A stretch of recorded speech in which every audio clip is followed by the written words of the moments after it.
কথা কই না বাড়ি। হ্যাঁ, এইবার মরুদের মতো আওয়াজ। আল্লাহু আকবার। হ্যাঁ, কমপক্ষে হলো আউযুবিল্লাহ বিসমিল্লাহ পর্যন্ত আমার সাথে পড়বেন। তারপরে আয়াত তেলাওয়াত করতে পারলে আলহামদুলিল্লাহ, না পড়তে পারলে চিৎকার দিয়ে আল্লাহু আকবার বলবেন ইনশাআল্লাহ। আল্লাহ কবুল করুন, বলেন আমিন আমিন। কোরআন শুনবো, কোরআন জানবে, এখানে কোনো ভয় আছে? কোনো ভয় আছে? মুসলমানের বাচ্চা আল্লাহ ছাড়া কাউকে ভয় করতে পারে? মুসলমান আল্লাহ ছাড়া কারো কাছে মাথা নত করে? নারায়ে তাকবীর। হাতগুলো বের করুন, আল্লাহকে একটু দেখায় দেন। নারায়ে তাকবীর। আওয়াজ বাড়াই দিতে হবে। নারায়ে তাকবীর।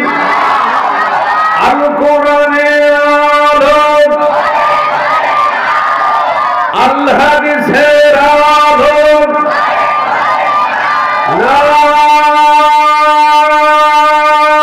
নারায়ে তাকবীর। বাস, এবার হাত নামান। আমার সাথে কণ্ঠ ছেড়ে দিয়ে এবার তেলাওয়াত করা শুরু করেন। আসেন, আগে আমরা জামাতের সাথে গলাটা ক্লিয়ার করি। এবার পড়েন। আউযু বিল্লাহি মিনাশ শাইতানির রাজীম। বিসমিল্লাহির রাহমানির রাহিম।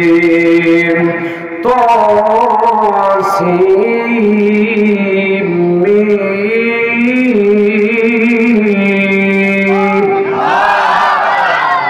তিলকা আয়াতুল কিতাবিল মুবিন। নাতলু আলাইকা মিন নাবাই মূসা ওয়া ফিরআউন বিল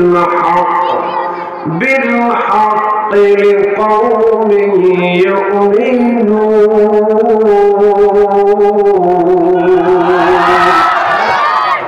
সাদাকাল্লাহুল আযীম। এটার মাত্র কুরতাত শয়তানের ওয়াসওয়াসা থেকে পানাহা চেয়ে পরম করুণাময় আল্লাহ সুবহানাহু ওয়া তাআলার নামে কোরআনে কারীম থেকে আলোচনা শুরু করছি। আমার প্রিয় ভাইরা, আমি আপনাদের সামনে তেলাওয়াত করি সূরার নাম হলো কাসাস। কি নাম? কথা কই না বাড়ি। কি নাম? সূরার নাম হলো কাসাস।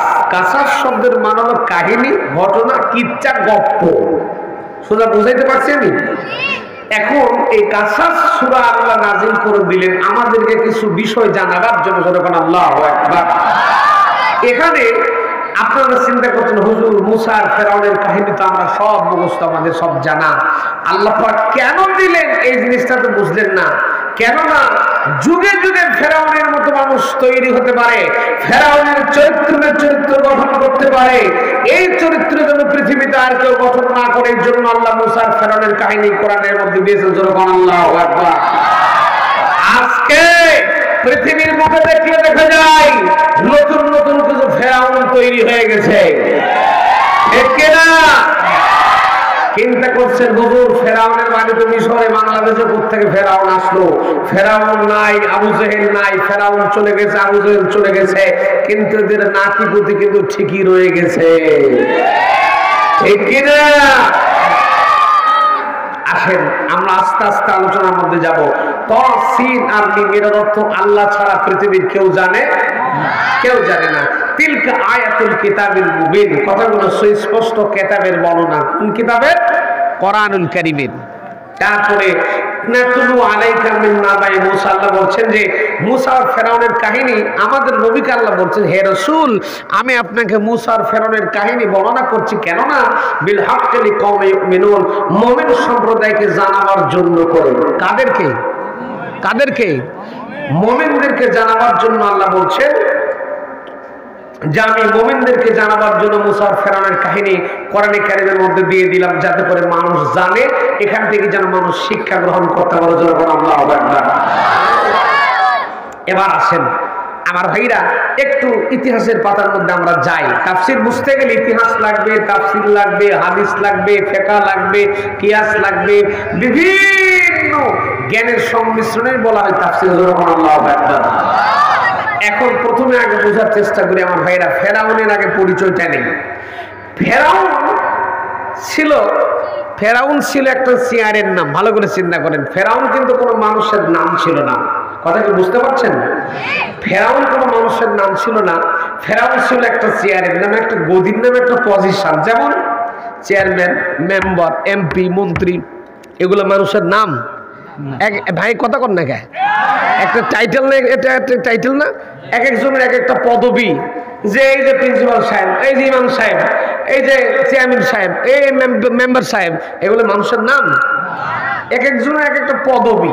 ঠিক তেমন করে ফেরাউনও ছিল একটা পদবি, একটা চেয়ারের নাম। সেই যুগে মিশরের আমালেকা জাতির মধ্যে কিপ্তি বংশের যদি কোনো রাজা হতো, তাদের টাইটেল, তাদের পদবি ছিল ফেরাউন। কি ছিল?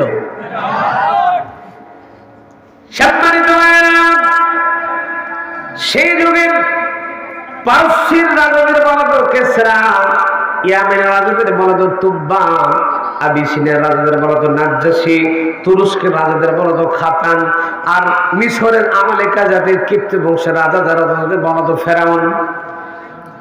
ভাইয়েরা, তাফসীরে নতুন কোরআনের ভিতরে এসেছে ফেরাউন শব্দের মানে হলো সূর্য দেবতার সন্তান। যে ফেরাউন আল্লাহর পয়গম্বর হযরত মূসা আলাইহিস সালামকে সবচেয়ে বেশি কষ্ট দিয়েছেন, তাফসীরের কিতাবের মধ্যে যে ফেরাউনের নাম ছিল ওয়ালিদ ইবনে মাসআদ ইবনে রাইআন। ছোট করে মনে রাখেন, তার নাম ছিল কাবুস। কি নাম? প্রিয় ভাইরা, এই ফেরাউনের হায়াতকাল ছিল 400 বছরেরও বেশি। এই 400 বছরের ভিতরে একটা দিনের জন্য ফেরাউনের জ্বর হয়নি, সর্দি হয়নি, ঠান্ডা লাগেনি, কাশি হয়নি, এমনকি করোনা ভাইরাস পর্যন্ত ফেরাউনকে ধরেনি। ভাইয়েরা, লক্ষ্য করে দেখবেন যে সমস্ত মানুষগুলো আল্লাহ বিরোধী হয়, নাস্তিক কমানা হয়, মুশরিকবাদী হয়, এই সমস্ত মানুষের একটু অসুখ বিসুখ কম হয়, বালা মুসিবত কম হয়। আর মুমিনদের উপরে আল্লাহ সবসময় বিপদ দিয়ে রেখেছে। মুমিনেরা জেল খাটে, মুমিনেরা ফাঁসির কাপড়ে চলে যায়। ভাইরা, এজন্য আল্লাহ রাব্বুল আলামিন বলছেন, মুমিনদেরকে আমি আল্লাহ পরীক্ষা না করে ছেড়ে দেব না। আহাসিবান নাসু আইয়াতুরকু আইয়াকুলু আমান্না ওয়া হুম লা ইফতানুন।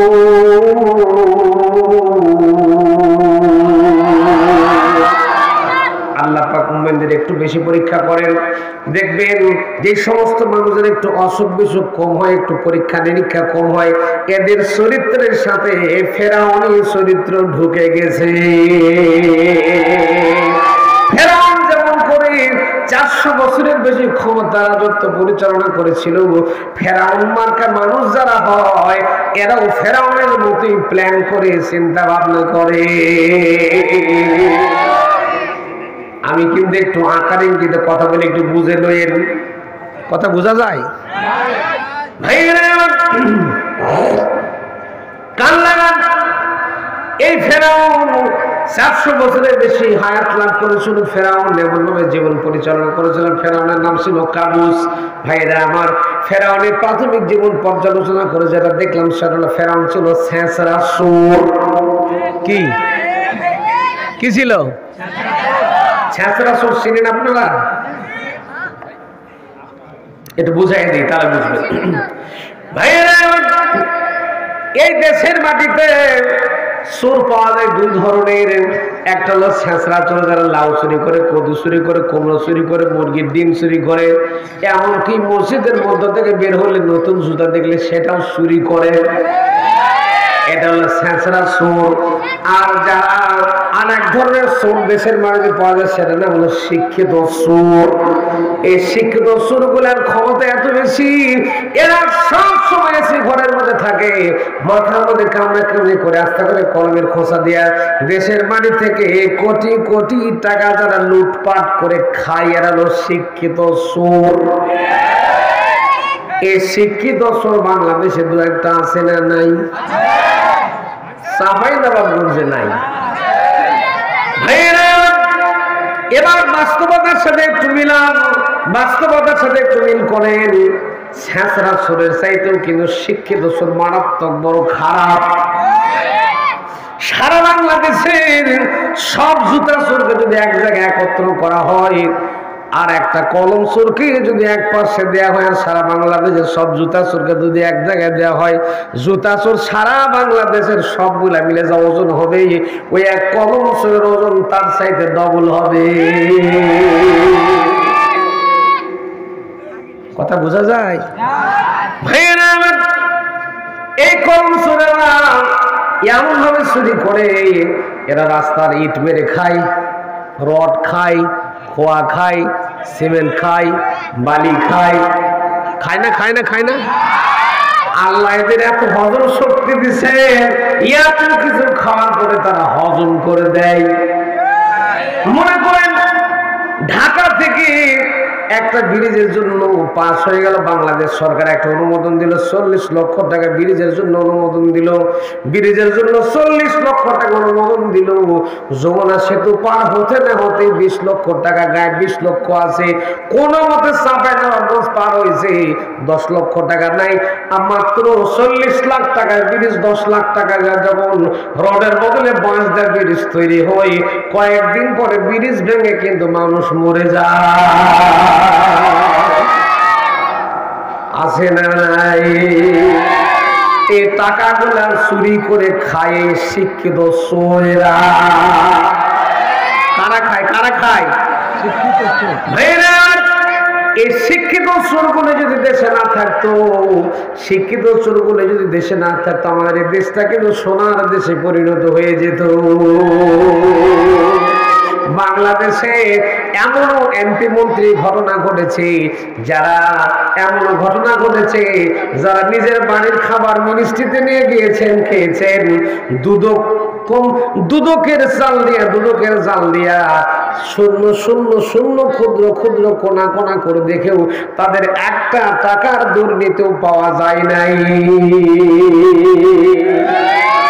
এই বাংলাদেশে এমন মানুষ এসেছিল, কিন্তু আমাদের কপাল খারাপ, আমরা ধরে রাখতে পারি নাই।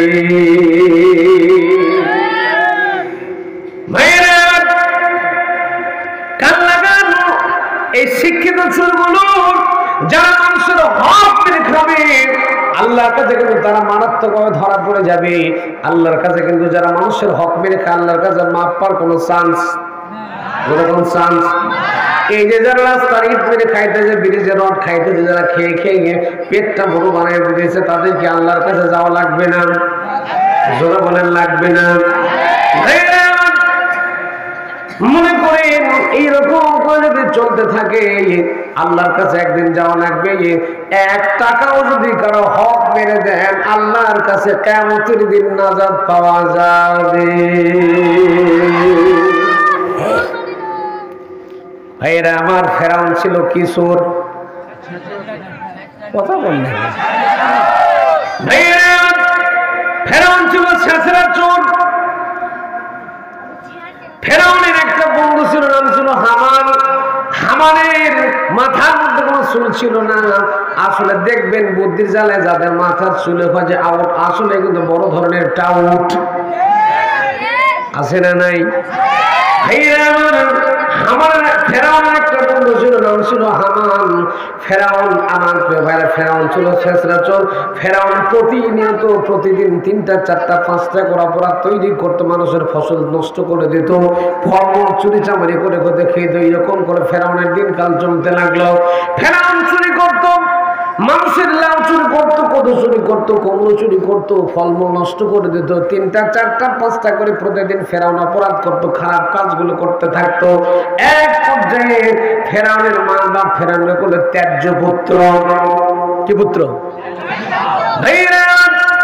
এক পর্যায়ে ফেরাউনের মা বাপ যখন ফেরাউনের ত্যায্য পুত্র করলো, ফেরাউনের বাড়ি ছিল তুরস্ক। কোন জায়গা? ফেরাউনের বাড়ি ছিল তুরস্ক। ফেরাউন যখন ত্যাজ্যপুত্র হয়ে গেল, ফেরাউন তখন চিন্তা করে দেশে থাকবো না, বাড়িতে থাকবো না, দেশ ছেড়ে পালিয়ে চলে যাব। ফেরাউন তখন দেশ ছেড়ে পালিয়ে যাওয়ার জন্য রওনা দিল, মিশরের দিকে রওনা দিয়েছে। পথ চলতে চলতে চলতে কিছু দূর যাওয়ার পরে ফেরাউন লক্ষ্য করে দেখছিল যে বন্ধু হামান কাজ করছিল, খেতে জমিতে কাজ করছিল, কোদাল দিয়ে মাটি চোপাইতেছিল। হঠাৎ করে ফেরাউনের সঙ্গে যখন হামানের দেখা হয়ে গেল, হামান নামক ডাক মতো ফেরাউনকে ডাক দেয়, বলে বন্ধুরে কোথায় যাইতেছো তুমি, একা একা কোথায় যাইতেছ? ফেরাউন ডাক দেয়, বন্ধুরে বাবার ত্যাজ্যপত্র করে দিয়েছে, বাড়িতে থাকার মতো কোনো জায়গা নেই, বাড়িতে থাকতে পারছি না, বাপ মা ত্যায্য করে দিল, বাড়িতে থাকতে পারছি না, বাড়িতে থাকা যাবে না, দেশ ছেড়ে পালায় যাচ্ছি। হামান তখন ডাক দিয়ে গেল, বন্ধুরে আমারও তো একই অবস্থা, আমার আগে কায়দা, বাড়িতে থাকার মতো কোনো জায়গা নাই, আমিও তোমার সাথেই যাব। ফেরাউন চিন্তা করলো দুইজন সাথে গেলে তো খুব মজাই লাগে, ভালোই লাগে। দুইজন যখন সাথে অ্যাক্টিভ হয়ে গেলে দুইজন মিলে রওনা দিয়ে দিল। আমার ফেরাউন আর হামান দুই বন্ধু মিলে পথ চললো। পথ চলতে চলতে চলতে চলতে চলতে তারা মিশরের মাটিতে ঢুকে গেছে। মিশরের মাটিতে যাওয়ার পরে ফেরাউন আর হামান দুই বন্ধু মিলে পেটের মধ্যে লাগছে ক্ষুধা। আমার ভাইরা ক্ষুধা লাগলে তো খাবারের দরকার আছে। ফেরাউন তখন হামানের বুদ্ধির কোনো অভাব ছিল না, হামান অনেক বুদ্ধিমান ছিল। ভাইরা ফেরাউন তখন, ফেরাউনের দেহ ছিল বিরাট বড়, ফেরাউনের ফিগার ছিল অনেক লম্বা, অনেক বড় মোটা প্রকৃতির, ফেরাউনের দেহ ছিল বিরাট বড়। ফেরাউন তখন হামানকে ডাক দেয়, বলে বন্ধুরে আমার পেটের মধ্যে ক্ষুধা লেগেছে, একটু খাবারের বন্দোবস্ত করে, একটু খাবার দেওয়া লাগবে, খাবারের বন্দোবস্ত করা লাগবে। ফেরাউনের হামান লক্ষ্য করে দেখছে তরমুজের জমিতে, তরমুজের জমির মালিক পানি ঢালতেছিল। তরমুজ কারো কাছে কিন্তু চাইতে গেলে সুন্দর করে নরম এবং কারিয়ানা সুরে কিন্তু ডাক দেওয়া লাগে, ঠিক তো ভাইরা আমার? এবার হামান তরমুজ খাওয়ার জন্য আস্তে করে ডাক দিয়ে বলে, চাচাজি, একেবারে পাঁচালি টান মারছে। ডাক দিয়ে বলে, চাচা গো, আমাদের বাড়ি হলো তুরস্ক, আমরা মিশরে পালিয়ে চলে এসেছি, আমাদেরকে একটা করে তরমুজ খেতে দেবে নাকি, পেটের মধ্যে খুব ক্ষুধা লেগেছে। তরমুজ লাগবে বললো, বাবা রে মানলাই তরমুজ দেওয়া যাবে না, যদি তরমুজ খেতে যাও প্রত্যেকটা তরমুজের গাছের ও এক বালতি করে পানি ঢেলে দাও। ফেরাউন আর হামান তাতেই রাজি, পেট তো বাঁচান লাগবে, খাওয়া তো লাগবে। প্রিয় ভাইরা, ফেরাউন আর হামান দুই বন্ধু মিলে যখন তরমুজের গাছের গোড়ে পানি দিল, পানি ঢালা যখন কমপ্লিট হয়ে গেছে, এইবার তরমুজওয়ালা দুইজনকে দুইটা তরমুজ দিয়েছে খাওয়ার জন্য। হামান আর ফেরাউন দুই বন্ধু মিলে চমৎকার করে দুইটা তরমুজ প্রাণ ভরে খাইছে, পেট ভরে খাইছে। তরমুজ খাওয়ার পরে আস্তে করে হামান বুদ্ধি পাকাইছে কেমন করে লোকটার বাড়িতে থাকা যায়। এবার আস্তে করে বুদ্ধি পাকাইয়ে কৌশলে ডাকতে বলবো, চাচা, সুন্দর করে তার মাতৃভাষা বলতে, চাচা গো, আমাদের বাড়ি হলো, আমাদের বাড়ি তুরস্ক, আমরা মিশরে পালিয়ে চলে এসেছি। চাচা আপনার বাড়িতে একটু থাকতে চাই, বিনিময়ে কাজ করে দেবো, যা করতে চাইবেন, যা বলবেন তাই করে দেব। ভাইয়া তরমুজের জমির মালিক তখন চিন্তা করলো, যুবক যখন পেয়েছি, অ্যাবিলিটি সম্পন্ন যুবক যখন পাইছি, তাহলে তাদেরকে রেখে দেই। যেহেতু আমার তরমুজগুলো বাজারে বিক্রি করা লাগে, তরমুজের গাছের গোড়ায় পানি দেওয়া লাগে, তাহলে তাদেরকে রেখে দেই। ভাইয়া তরমুজওয়ালা রেখে দিল তাদেরকে, দুইজন বন্ধুকে রেখে দিল। তরমুজওয়ালার বাড়িতে দুইজনা থাকে, তরমুজের গাছের গোড়ায় পানি দেয়, তরমুজগুলা বাজারে বিক্রি করে। এরকম করে চলতে লাগলো, চলতে চলতে চলতে চলতে মিস্টার হামান মাঝে মাঝেই খালি ফেরাউনকে ফুসলাতে থাকে, ডাক দেয়, বলে বন্ধুরা একটু উপরে ওঠা লাগবে। কি করা লাগবে? বুদ্ধি কে দেয়? কথা ওয়াজ একটু বোঝা লাগবে, বুদ্ধি কে দেয়? ভাইয়া হামানের পরামর্শ মতো ফেরাউন চিন্তা করে ডাক দেয়, বলে বন্ধুরে কেমন করবো একটু বুঝাই দাও। ভাইয়েরা আমার হঠাৎ করে একদিন রাতের বেলা হামান এইরকম করে একটা কাগজের টুকরা ফেরাউনের কাছে এনে দাঁড় করে বলছে, বন্ধুরে এটা হলো একটা বিজ্ঞপ্তি। আমাদের বাংলাদেশের সরকার যখন কোনো চাকরিতে নিয়োগ বিজ্ঞপ্তিতে একটা করে সার্কুলার দেয়, তাই তো ভাইয়েরা সেই যুগে মিশরের সরকার, মিশরের একটা সরকারি কবরস্থান আছে, সরকারি গরুস্থান আছে, যে আপনাদের গরুস্থানের উদ্দেশ্য করে মাহফিল। মিশরের সরকার সেই যুগে মিশরের সরকারি গরুস্থানে একটা দারোয়ান লাগবে। দেশের সরকার একটা বিজ্ঞপ্তি দিল, একটা সার্কুলার দিল, সার্কুলারের মধ্যে লিখে দিল হৃষ্টপুষ্ট সামর্থ্যবান যুবক হওয়া লাগবে, তাকে আমরা গোরস্থানের দারোয়ান বানিয়ে দেব। এইদিকে হামান এনে দরখাস্ত দিয়ে বলতেছে, সার্কুলার দিয়ে ডাক দেবো বলে, দোস্তরে তোমার তো ফিগার ভালো আছে, তুমি একটা আবেদন করা হলে হতেও বুদ্ধিকার। ভাইরা আমার, এই পৃথিবীর ইতিহাস পর্যালোচনা করলে দেখা যায় যারা বড় বড় ফেরাউন হয়ে বসে আছে এরা কিন্তু ইসলামের এতটা দুশমন নয়। আশপাশে যেগুলো হামান মার্কা মানুষ থাকে এদের কারণে ফেরাউনের চাইতে ভয়ঙ্কর হয়ে যায়। ঠিক কিনা বলেন? এই জন্য মুসলমানদেরকে সোচ্চার হওয়ার দরকার আছে না নাই? মুমিনদেরকে ঈমানের জন্য, ইসলামের জন্য সোচ্চার হওয়ার দরকার আছে না নাই? আল্লাহ রাব্বুল আলামিন সুন্দর করে মুমিনদের জন্য বলছেন, ইন্নামাল মুমিনুনা আল্লাযীনা ইযা যুকিরাল্লাহু ওয়াজিলাত কুলুবুহুম ওয়া ইযা তুলিয়াত আলাইহিম আয়াতুহু زادتهم إيمانا وعلى ربهم يتوكلون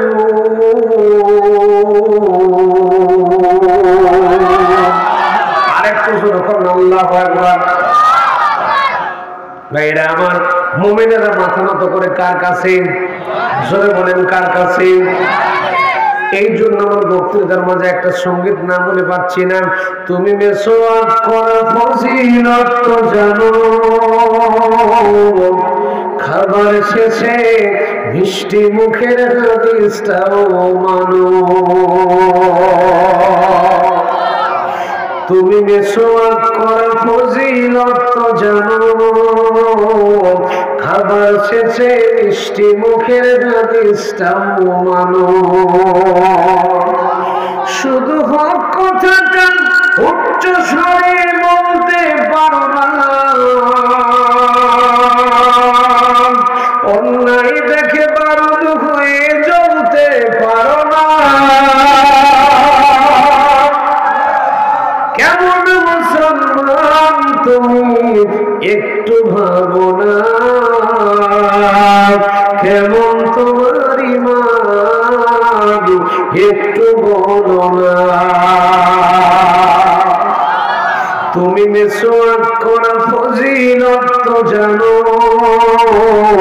খাবার শেষে মিষ্টি মুখের হাদিসটাও মানো। তুমি যেই কালিমার দাওয়াত দিলে বুকেতে নাই তুলে, দেখো সেই কালিমার দাওয়াত দিয়ে কত জন আছে জেলে। তুমি যেই কোরআনের ওয়াজ করলে হাদিয়া তোহফা মেলে, দেখো সেই কোরআনের ব্যাখ্যা লিখে কেউ ফাঁসিতে ঝোলে। তুমি দুনিয়ার মোহে জীবনের মায়া ছাড়তে পারো না, প্রভুর রাগে প্রাণ বিলিয়ে দিতে জানো না। কেমন মুসলমান তুমি একটু ভাবো না, কেমন তোমার ঈমান একটু বলো না। যারা দিবস জানে যাইল যায় দিন কায়েমের তরে, তুমি তাদের কেউ জঙ্গি বলো বাতিলের সুর ধরে। ফতোয়া দিয়ে উম্মার মাঝে বিভক্তি শুধু বাড়াও, নিজেকেই ভাবো হক বাকিরা ভুলেই নীতি চাই ছাড়াও। তুমি ভাঙনের খেলা খেলতে জানো, গড়তে জানো না, প্রভুর রজ্জু আঁকড়ে ধরে থাকতে জানো না। কেমন মুসলমান তুমি একটু ভাবো না, কেমন তোমার ঈমান একটু বলো না। তুমি মেসওয়াক করা ফজিলত তো জানো, খাবার শেষে মিষ্টি মুখের হাদিসটাও মানো। লিল্লাহি তাকবীর, নারে তাকবীর।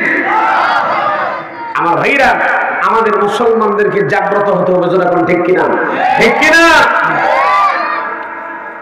মুসলমানের ঈমান নিয়ে কেউ সিনেমিনি খেলবে, মুসলমানের বাচ্চারা কখনো মানতে পারে? দেখেন, একটু কোরআনের তাফসীর একটু মিলানোর চেষ্টা করেন জীবনের সাথে, একটু দেখেন হুবহু কোন জায়গায় চলে যাবে, একটু লক্ষ্য রাখতে হবে, তাহলে বুঝতে পারবেন। হামানে এসে পরামর্শ দিল তোমাকে গোরস্থানের দারোয়ান পোস্টে চাকরির জন্য আবেদন করা লাগবে। বুদ্ধি কে দিল? কে দিল? আমার প্রিয় ভাইরা, হামানের বুদ্ধি পরামর্শ মোতাবেক ফেরাউন যখন সরকারি গোরস্থানে যখন চাকরি করার জন্য দরখাস্ত করলো, ফেরাউন যখন চাকরি করার জন্য দরখাস্ত করলো, যখন যাচাই বাছাই হয়ে গেল, ইন্টারভিউ বোর্ড গঠন হয়ে গেল, ভাইভা বোর্ড গঠন হয়ে গেল, সব যখন পরীক্ষা নিরীক্ষা কমপ্লিট হয়ে গেল, নজর করে দেখা গেল সবার উপরে ফেরাউন, তার উপর আর কেউ নেই, ফেরাউন পাস করে গেছে। একেবারে ফেরাউন সরকারি গোরস্থানের দারোয়ান পোস্টে ফেরাউনের নিয়োগ হয়ে গেছেন। ফেরাউন যখন সরকারি গোরস্থানের দারোয়ান হয়ে থাকলো, ফেরাউন তখন সরকারি গোরস্থানের দারোয়ান, হামান তখন তরমুজের গাছের গোড়ায় পানি দেয়। এইরকম করে দিনকাল চলতে লাগলো, চলতে চলতে চলতে চলতে ফেরাউন যে গোরস্থানে চাকরি করছিল, ফেরাউন যে গোরস্থানের দারোয়ান পোস্টে চাকরি করছিল, ওই গোরস্থানের পাশে ছোট্ট একটা ঘর ছিল। ওই ছোট্ট ঘরের মধ্যে ফেরাউন আর হামান রাতের বেলা খারাপ কাজ কর্মগুলো তারা করতো, মদ, নারী, নেশা, বিভিন্ন কুকর্মগুলো ছোট্ট ঘরটার মধ্যে তারা করতো। এরকম করে চলতে লাগলো, চলতে চলতে চলতে চলতে চলতে হঠাৎ করে দেখা গেল ওই মিশরের বাড়িতে তখন প্লেগ রোগ দেখা দিল। প্লেগ রোগ যখন দেখা দিল, প্লেগ রোগ দেখা দেওয়ার কারণে হাজার হাজার মানুষ তখন মারা যাওয়া শুরু হয়ে গেল। সব লাশ তখন একত্র হতে লাগলো, সব লাশগুলো মানুষ ফেরাউনের গোরস্থানে দৌড়াতে থাকলো।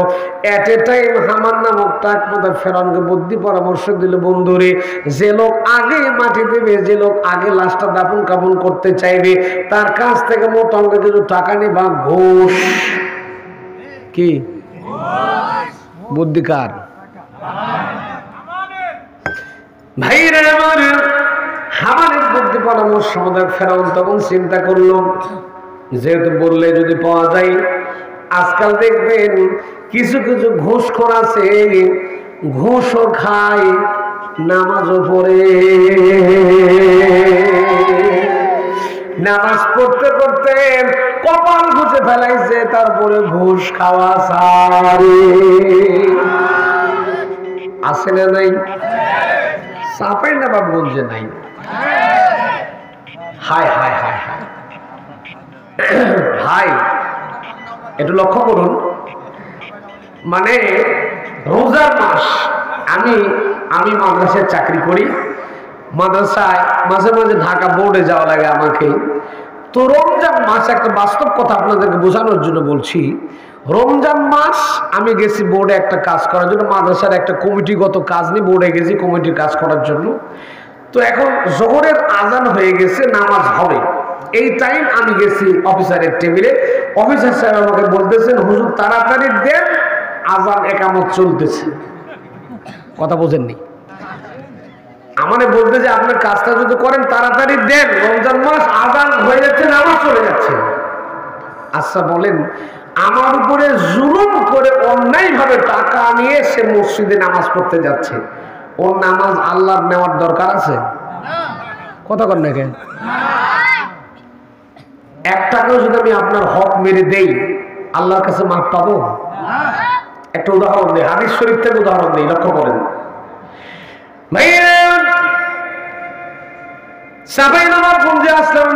থেকে মনে করেন আসার পরে একটা হোটেলে ভাত খাইলাম, মাছ খাইলাম, মাংস খাইলাম, গোস্ত খাইলাম, অনেক কিছু খাওয়ার পরে হোটেলের বিল না দিয়া সিটারি করে চলে আসলাম আপনাদের মাহফিলে, মাহফিল করে বাড়ি চলে গেছি। বাইরে যার পরে মরে গেছি, বিচার হিসাব নিকাশ হয়ে গেছে। এবার আমার আল্লাহ বলতেছে, জান্নাতে দিয়ে দাও। ভাইয়েরা সব কি মৌলানা মানুষ আমল ভালো আছে, বিশাল বড় আমল, পাহাড় সমান আমল আল্লাহর কাছে হাজির হয়ে গেছে। আল্লাহ বলবে একে জান্নাতের মধ্যে দাও। ঠিক জান্নাতে যাব যাব ভাব, যাব যাব কথাটা বোঝা লাগবে। জান্নাতের মধ্যে যাব যাব ভাব, এমন সময় চাঁপাইনবাবগঞ্জের যে কালাইয়ের রুটি আর মাছ কালাইয়ের রুটি সহ যে ভাত টাত যে খাইলাম, ওই হোটেল মালিক পাঞ্জাবির পকেটে দিয়েছে টান, বুঝেন? দিয়া বললো যে বলবি গো, আগে চাপাই আইছিলা, কালার রুটি খাইছিলা বেদুন, হোটেলের বিল না দিয়া তুমি আজকে জান্নাতে যাইতে পারবা। কি বিল দেয়নি কন্যা? বিল দাও, তারপরে জান্নাতে যাও। সামনে লোকটাকে নিয়ে আমার মালিক আল্লাহ রাব্বুল আলামিনের কাছে যখন হাজির হয়ে যাব, রব্বুল আলামিন চাঁপাইনবাবগঞ্জে গিয়েছিলাম, হোটেল মালিকের বিলটা ঠিক মতো দিতে পারি নাই, না দিয়ে বিল না দিয়ে এর হোটেলে টাকির মাছের ভর্তা খাইছি, ভাজি খাইছি, মাছ খাইছি, গোস্ত খাইছি, কালা রুটি খাইছি, খাওয়ার পরে ওয়াজ করে তারপর চলে গেছি। আল্লাহ তুমি আমাকে একটা বারের জন্য শুধু দুনিয়াতে পাঠায় দাও, দুনিয়াতে যাব, টাকা পয়সা যা আছে হোটেলের বিলের পরিশোধ করে তারপরে আবার আসবো। আল্লাহ কয়ে পাগলা বলিস কি? যদি তোকে পাঠায় দেয় তাকে হোটেল মালিককে পাঠানো লাগবে, যারা ভর্তা ভাজি ডাল তরি তরকারি যারা রান্না বান্না করছিল তাদেরকে পাঠানো লাগবে, ওই শ্রীরামপুরের তোর যারা ওয়াজ শুনছিল তাদেরকে পাঠানো লাগবে, আদিও তাদেরকেও পাঠানো যাবে না, তোকেও আরো পাঠানো যাবে দোদা নয় কারে। ভাইয়েরা এখন আল্লাহকে বলবো আমার তো জান্নাতে যাওয়া যাওয়া ভাব, এ তো পাঞ্জাবির পকেট টান দিল, টান দিয়ে আমার ধরে এনেছে, তাহলে আমার বাঁচার লাইন কি? আল্লাহ বলে বাঁচার লাইন আছে, তোমার আমল নামা থেকে কিছু আমল এর আমল নামায় বিকাশের মাধ্যমে একটু ট্রান্সফার করে দাও। বুঝেননি? চিন্তা করতে হুজুর বিকাশ পেলেন কোথায়? ভাইরা আমার, যখন যে ভাষা মানুষ বোঝে সে ভাষার জায়গায় মানুষকে বোঝানো লাগে, এটার নাম তাফসীর। ভাইরা ওকে যখন বিকাশের মাধ্যম দিয়ে দিলাম, কিছুক্ষণ পর আমার ভাই ওকে দেওয়ার পরে আমি যখন জান্নাতের দিকে চলে যাচ্ছিলাম, হঠাৎ করে আমার এই ভাই আমার পিছন দিক দিয়ে টান দিছে, ডাকতে বলছে হুজুর ওয়াজ করতে গেছেন, আমার কাছ থেকে 20,000 টাকা আপনি হাওলাত নিয়ে এসেছিলেন, টাকাটা ফেরত দেননি, আজকে টাকা না দিলে জান্নাতে যাওয়া যাবে।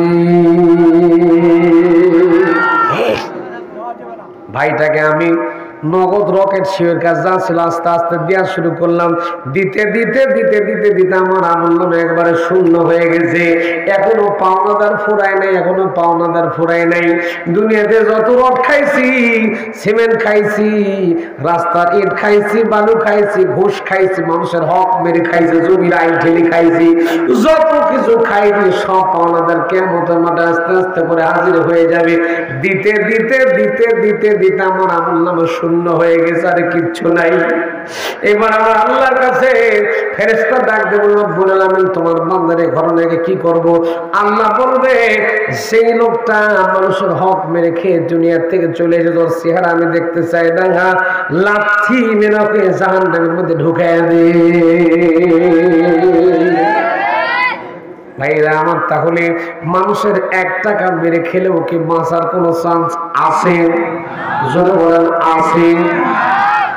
তো আমি বোর্ডে গেছি, ঢাকা বোর্ডে যে কথা বলছিলাম, অফিসার সাহেব এখন বলছেন যে আজান হচ্ছে, তাড়াতাড়ি দেন, নামাজে যাব। এদিকে আজান চলতে একামতের টাইম হয়ে গেছে, বলতে নামাজের টাইম হচ্ছে। আমার কাছ থেকে জুলুম করে ঘুষের অর্থ আদায় করে ঘুষ গ্রহণ করে সে নামাজে দাঁড়াচ্ছে। ভালো করে চিন্তা করেন, ঘুষ খেয়ে হারাম খেয়ে নামাজে দাঁড়াচ্ছে। এরকম ঘুষখোর বাংলাদেশে আছে না নাই? ঘুষ খাইতে খাইতে খাইতে ঘুষও খায়, নামাজও পড়ে, আছে না নাই? এমন হাজির সাহেব আছে বারবার মক্কায় যায়, হজ করে আসে, মানুষের হক মেরে দেয়, জমির আইন ঠেলে খায়, আছে না নাই? আছে না নাই? ওজনে কম নেই, খাদ্যে ভেজাল নেই, সুদ খায়, ঘুষ খায়, এরকম মুসলমান সমাজে আছে না নাই? এরকম ভেজালওয়ালা ইমান আল্লাহর কাছে গ্রহণযোগ্য হবে হবে ومن يبتغي غير الإسلام دينا فلن يقبل منه وهو في الآخرة من الخاسرين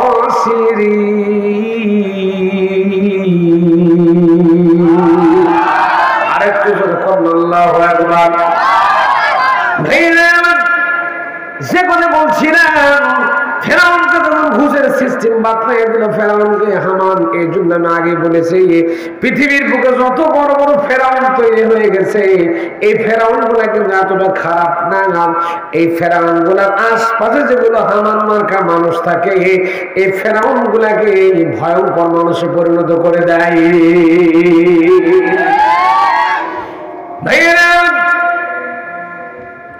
হামানের মধ্যে দিল বন্ধুরে তোমাকে ঘুষের সিস্টেম চালু করা লাগবে ঘুষের সিস্টেম ফেরাউন চালু করে দিল এলাকার মানুষ তখন চিন্তা করলো লাশ নিয়ে গোরস্থানের পাশে কতক্ষণ পর্যন্ত দাঁড়ায় থাকা যায় তার চাইতে বরং যদি কিছু টাকা দিলে লাশটা তাড়াতাড়ি করে দাফন কাফন কমপ্লিট করা যায় এই জন্য করে মানুষজন তখন ফেরাউনকে টাকা দেওয়া শুরু করলো টাকা দেয় ফেরাউন লাশটা দাফন কাফন কমপ্লিট করে দেয় টাকা দেয় দাফন কাফন কমপ্লিট করে দেয় টাকা দেয় দাফন কাফন কমপ্লিট করে দেয় এমন করতে করতে করতে করতে করতে কয়েকদিনের ভিতরে ফেরাউনের পকেট হয়ে গেছে ভাই ফেরাউনের পকেটে অনেক টাকা হয়ে গেছে ফেরাউন অনেক টাকার মালিক হয়ে গেছে এবার যখন ফেরাউন যখন অনেক টাকার মালিক হয়ে গেছে মানুষের কাছে সস্তা জনপ্রিয়তা কেনার কাম হলো মানুষকে টাকা দেওয়া মাংনায় টাকা দিলে মানুষের জনপ্রিয়তা অর্জন করা যায় এর জানেন যখন দেখবেন ভোট যখন আসে তখন এটা দেখা যায়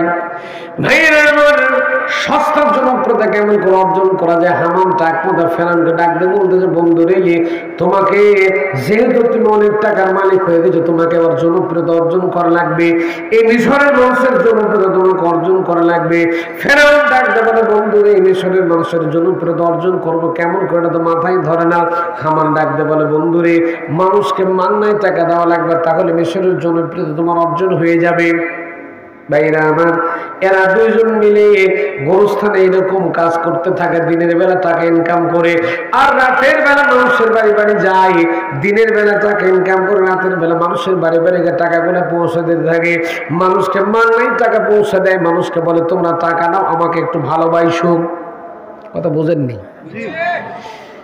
টাকা নাও মানুষকে মান্নায় টাকা দেওয়া শুরু করলো টাকা দিতে দিতে দিতে দিতে অনেক টাকা মানুষকে বিতরণ করে ফেললো ফেরাউনের জনপ্রিয়তা আকাশচুম্বী হয়ে গেছে কিছুদিনের ভিতরে মিশরের মাটিতে একটা খবর তৈরি হয়ে গেছে মিশরের মাটিতে একজন আল্লাহর ওলি আছে তার নাম ফেরাউন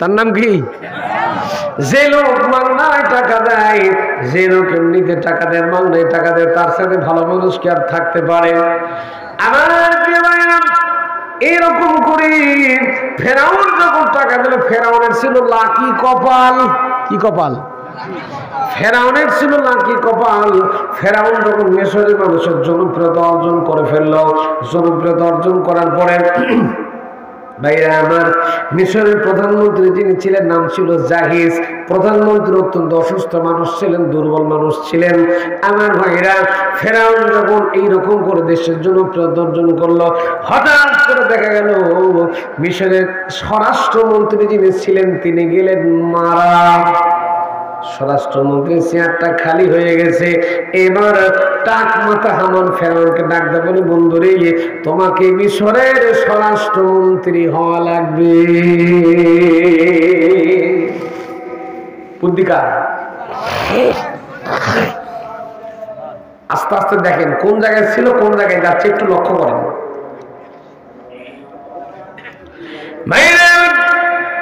আপনারা বিরক্ত হচ্ছেন না তো কষ্ট হচ্ছে না তো স্বরাষ্ট্রমন্ত্রী যখন মারা গেছি মিশরের প্রধানমন্ত্রী চিন্তা করলেন দেশে একটা সুষ্ঠু নির্বাচন দেওয়া দরকার, স্বরাষ্ট্রমন্ত্রীকে একটা নির্বাচিত করা লাগবে, একজন স্বরাষ্ট্রমন্ত্রীকে নির্বাচিত করা লাগবে, এই জন্য একটা ভোট দিয়ে দিল। মানুষজন যখন ভোটের জন্য যখন নমিনেশন ফর্ম তোলা শুরু করলো, হামান নামক টাকপোড়া ফেরাউনকে ডাকতে বলে, বন্ধুরে তুমি একটু ভোটের জন্য দাঁড়াও, তুমিও দাঁড়াও, তোমার তো জনপ্রিয়তা কম নেই, তুমি ভোটের মধ্যে দাঁড়াও। ভাইরা আমার, ফেরাউন তখন স্বরাষ্ট্রমন্ত্রীর ভোট করার জন্য নির্বাচনে দাঁড়িয়ে গেছে। ভাইরা মানুষের বাড়ি বাড়ি যায়, মানুষকে ডাক দেবে, আমাকে একটা ভোট দাও, আমার মার্কে তোমরা একটা করে ভোট দাও, আমাকে একটা করে ভোট দিও। মানুষ তখন চিন্তা করলো, যে লোক ক্ষমতা না পেতেই টাকা দেয়, ক্ষমতা পেলে কি দেবে?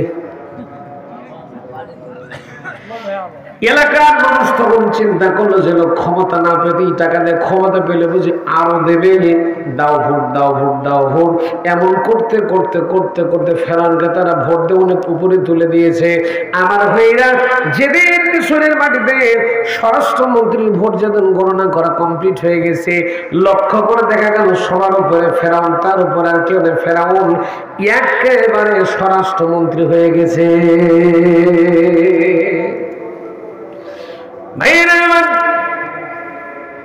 ফেরাউন যখন স্বরাষ্ট্রমন্ত্রী, হামান টাক মাথা, তখন ডাক দে বলে, বন্ধুরে আমি আর কতদিন তরমুজের গাছের গোড়ায় পানি দেব, আমার জন্য কিছু একটা করো। ফেরাউন ডাক দে বলে, বন্ধুরে আপাতত গোরস্থানের দারোয়ানের পোস্ট খালি আছে, আপাতত গোরস্থানের দারোয়ানের পদে বসো, তারপর দেখতেছি কেমন করে লাইন ক্লিয়ার করা যায়, ঠিকঠাক করা যায়। ভাইয়েরা আমার, খুব গভীর মনোযোগ দিলে আলোচনাটা বোঝা যাবে আপনাদের। ভাইয়েরা এবার যখন হামান তখন গোরস্থানের দারোয়ান, ফেরাউন তখন স্বরাষ্ট্রমন্ত্রীর চেয়ারে বসে আছে, এইরকম করে দেশটা চলতে লাগলো। চলতে চলতে চলতে, আগেই বলেছে আমি, ওই দেশের প্রধানমন্ত্রী যিনি ছিলেন, নাম ছিল জাহিজ। প্রধানমন্ত্রী অত্যন্ত দুর্বল মানুষ ছিলেন, অসুস্থ মানুষ ছিলেন। হঠাৎ করে একদিন রাতের বেলা প্রধানমন্ত্রীও মরে গেছে, প্রধানমন্ত্রীর চেয়ারটা খালি হয়ে গেছে।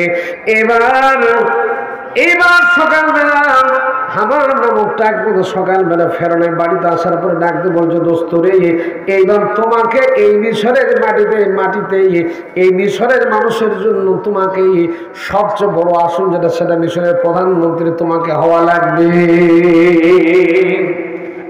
বাইরা আমার, ফেরাউন তখন ডাকতে বলে, মিশরের প্রধানমন্ত্রী কেমন করে হব, এটা তো মাথায় ধরে না।